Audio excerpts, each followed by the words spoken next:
আলহামদুলিল্লাহ ফাইনালি আমাদের প্রোডাক্টটা রেডি হয়ে গেল এবং প্রোডাকশনও কমপ্লিট হয়ে গেছে ইনশাল্লাহ। চমৎকার! আমরা বুকিং শুরু করে এই দিয়েছি।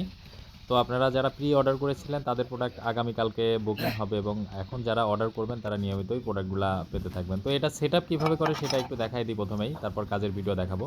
খুব আচ্ছা সহজে চাকাটা ঠিক একটা আছে। পাইপের মধ্যে দিয়ে যাবে, তারপর সেকেন্ড আরেকটা পাইপ এখানে ঢুকবে এবং নাট দিয়ে খুব সুন্দর করে টাইট দিয়ে লাগিয়ে দিতে হবে।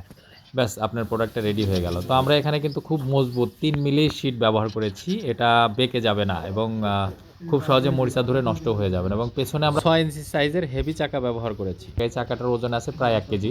তো টোটাল যে প্রোডাক্টটা আছে এই প্রোডাক্টটার ওজন হবে ৫ কেজি প্লাস, ৫.৫ কেজির মতো হবে। আমি বিস্তারিত তথ্য দিয়ে দিব আরও অন্য ভিডিওতে। তো এইগুলা ভুট্টা ক্ষেতের কেল করার জন্য আসলে দারুণ কার্যকরী হবে এটা। কারণ জোন দিয়ে কাজ করাতে হলে কোদাল দিয়ে যদি গাছের গোড়ায় মাটি দিতে হয় সেক্ষেত্রে দেখা যায় যে অনেক সময়ের ব্যাপার, অনেক সময় লেগে যায়। পক্ষান্তরে আমাদের এই টুলসটি দিয়ে কিন্তু এক কর্নার থেকে আরেক কর্নার পর্যন্ত খুব সহজেই, যে চাকা রয়েছে চাকার জন্য খুব দ্রুতই নিয়ে চলে যেতে পারবে। পেছনে একটা সুন্দর চাকা থাকার কারণে এক জায়গা থেকে এক জায়গায় সহজেই নিয়ে যাওয়া যাবে এবং যে কোনো বয়সের লোক এটা দিয়ে সহজেই কাজ করতে পারবে। তো এটা আমাদের পেজে কিন্তু এখন অ্যাভেলেবেল পেয়ে যাবেন। যারা নিতে চান তারা আমাদের সাথে কন্ট্যাক্ট করবেন ইনবক্সে অথবা ফোন নাম্বারে।